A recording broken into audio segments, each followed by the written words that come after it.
श्री ओम नमो भागवते वासुदेवाय वासुदेवे विश्वेश्वराय आदिपुरुष ब्रह्मपारलेखपुरुषाय नमः। जगद्बंधो ज्योति स्वरूप जय की जाननहार हरिय समांगन आयो दास प्रभु के द्वार। श्री भगवान जी ने अर्जुन को जो गीता ज्ञान दिया सो मुझे मिले। हे भवभय भंजन श्री कृष्ण से किशोरदास मांगता है, हे प्रभु गीता ज्ञान के उच्चारण करने से तुम्हारे भक्त पूर्ण ब्रह्मा को पाते हैं। हे प्रभु मैं आपकी शरण में पड़ा हूँ। किशोरदास और कृष्णदास अति दीन गरीब है, आप परम प्रवीण है, आरत दुख भंजन है। हे श्री कृष्ण भगवान तेरे संतों और भक्तों के ज्ञान भाषा में कहता हूँ। अर्जुन ने कहा, हे भगवान मुझ पर कृपा करके अत्यंत गुप्त अध्यात्म विषय वचन जो आपने कही है उसमें मेरा मोह दूर हो गया है। हे कमल नेत्र मैंने जीवों की उत्पत्ति और नाश का कारण और आपका अक्षय महात्म्य आपके सुखारविंद से विस्तार पूर्वक सुना है। हे पुरुषोत्तम आपने जैसा अपना वर्णन किया है वह आपका रूप देखने की मेरी इच्छा है। हे योगेश्वर हे मधुसूदन आप यदि मुझे आपको देखने योग्य समझते तो आप अपना वह अव्यय रूप मुझे दिखाइएगा। श्री भगवान ने कहा, हे पार्थ नाना प्रकार के नाना वर्णों की और नाना आकार में मेरे सत सहस्त्र दिव्य रूपों में देख। हे भारत तुम वसु रुद्र अश्विनी कुमार मरुदगण और पहले भी नहीं देखे थे। ऐसे आश्चर्य देखो हे गुणाकेश चराचर सहित जगत देखो तथा और जो कुछ देखना चाहो यह मेरे देह में देख लो, परंतु इन नेत्र से नहीं देख पाओगे। इन नेत्र से नहीं देख पाओगे। मैं तुझे में नहीं देख पाओगे इसलिए तुम्हें दिव्य नेत्र देता हूं, इससे मेरा दिव्य रूप दिखेगा। संजय ने धृतराष्ट्र कहा, हे राजन इस प्रकार के कृष्ण चंद्र जी ने अर्जुन से कहा और उसको दिव्य दृष्टि देकर अपना अलौकिक रूप दिखाकर उस विश्व रूप में अनेक सुख मुख और अनेक नेत्र थे, उसमें अनेक अद्भुत दृश्य थे। देह पर अनेक सुंदर सुंदर आभूषण तथा आयुधों से सुसज्जित थे।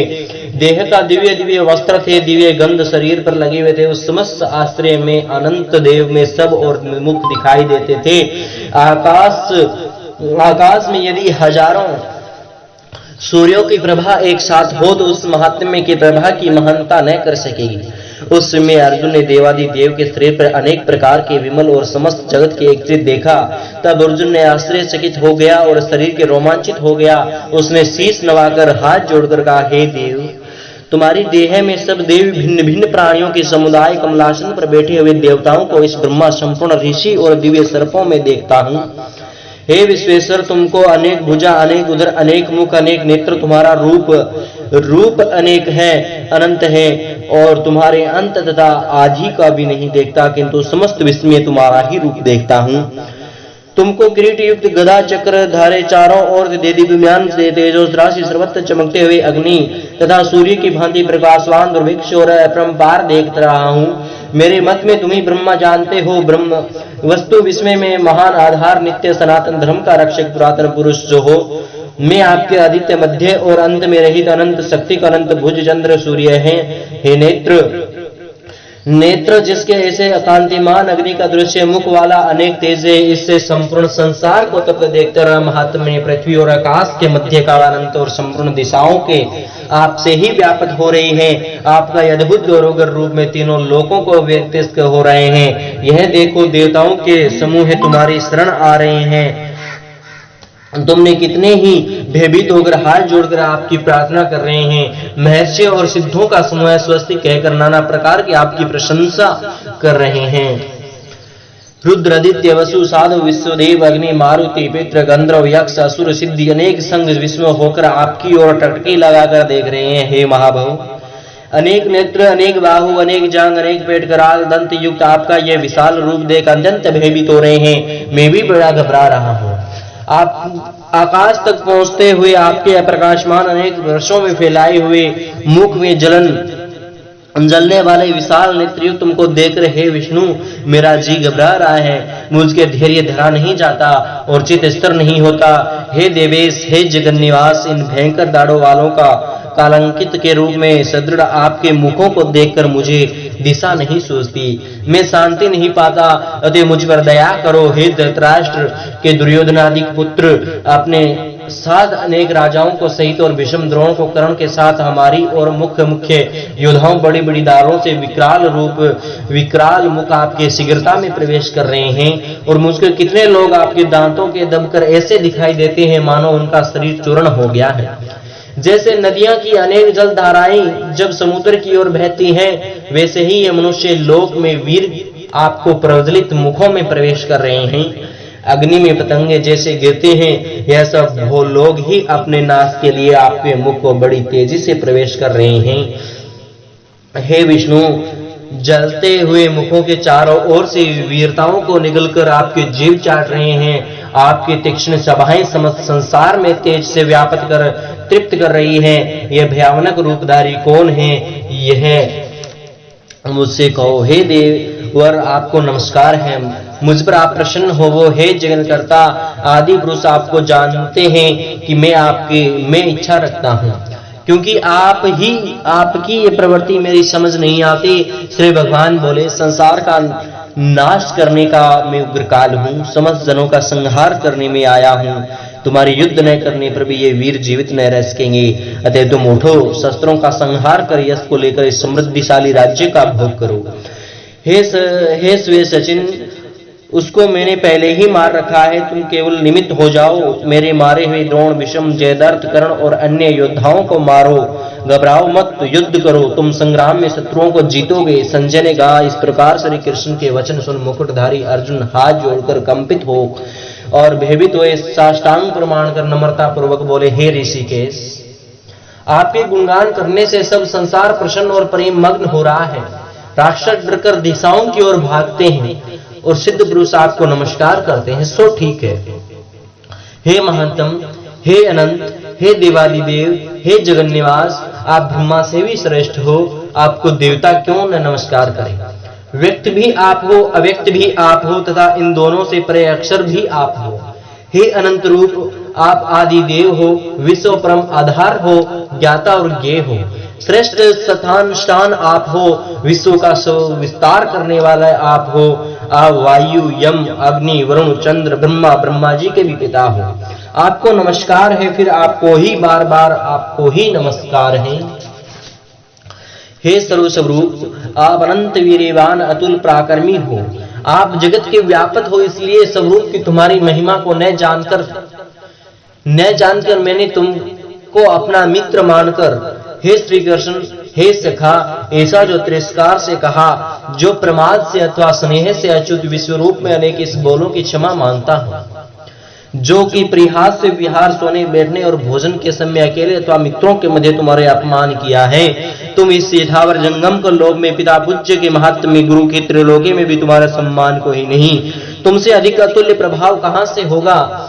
इसीलिए हे ईश, तुमको सिर झुका करके प्रणाम करके यही प्रार्थना करता हूं कि मुझ पर कृपा करो। हे देव, जैसे पिता पुत्र के मित्र के और प्रिय प्रिया के अपराधों को क्षमा करता है, वैसे ही तुम मेरे अपराध को क्षमा करो। हे देव, जो पहले कभी नहीं देखा ऐसा आपका स्वरूप देखकर प्रसन्न हूं और भय से मेरा वन व्याकुल है, इसलिए वही पहला रूप मुझको दिखाओ और हे देवेश, आप प्रसन्न हो जाओ। हे सहस्त्रबाहु, हे दिव्य मूर्ति, मैं फिर आपका वही किरीट, गदा और हाथ में चक्र धारण किए हुए देखना चाहता हूँ।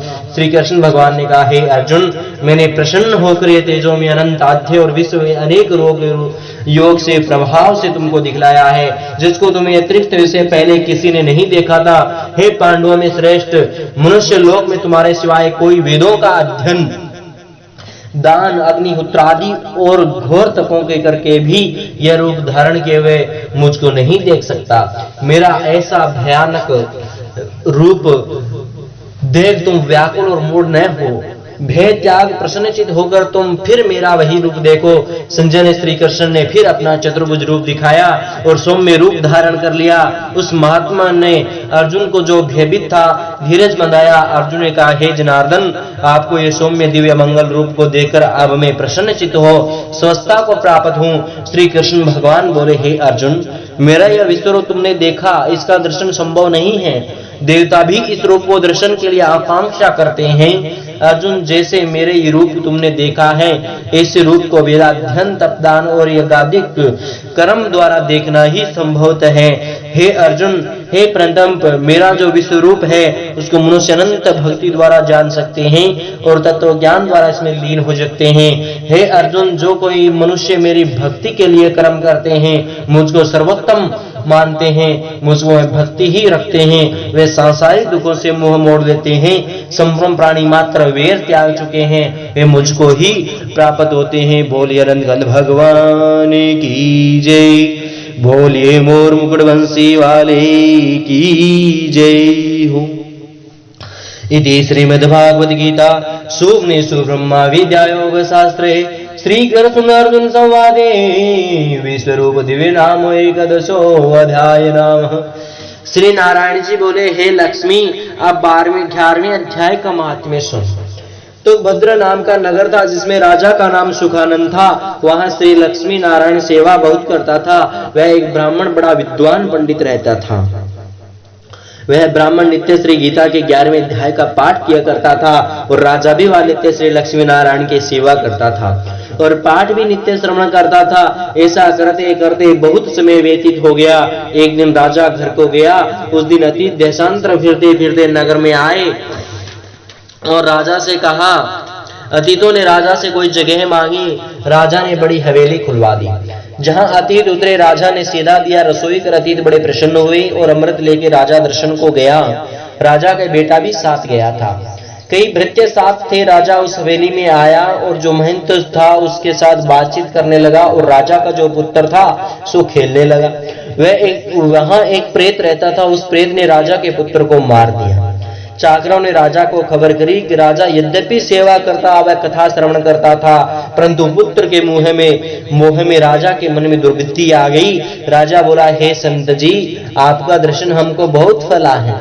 एक पुत्र सा सो प्रेत ने मार दिया। तब ब्राह्मण ने कहा, हे राजा जी, चलो देखें कहाँ है तेरा पुत्र। राजा ब्राह्मण महंत विवाह आए जहां राजकुमार मरा पड़ा था। तब ब्राह्मण ने कहा, अरे प्रेत, तू इस लड़के की कृपा दृष्टि कर जो यह लड़के जी उठे। मैं तुझे गीता के 11वें अध्याय का पाठ सुनाता हूँ, जिसे तू श्रवण कर, जिससे तेरा कल्याण होगा। विप्र ने श्री गीता के 11वें अध्याय का पाठ किया और प्रेत का जल छिड़कर तत्काल की प्रेत की योनि से छुटकर देवदेही पाई और राजा का पुत्र उठकर सावधान हुआ। प्रेत श्याम सुंदर चतुर्भुज रूप होके खड़ा हो गया और स्वर्ग से विमान आए जो उस पर बैठकर वैकुंठ को चला। बोलिए नंदगंध भगवान की जय, बोले मोर मुकुट बंसी वाले की जय हो। जय जय श्री राधे, जय जय नवल किशोर, जय जय श्री राधे, जय जय माखन चोर, जय जय नवल किशोर।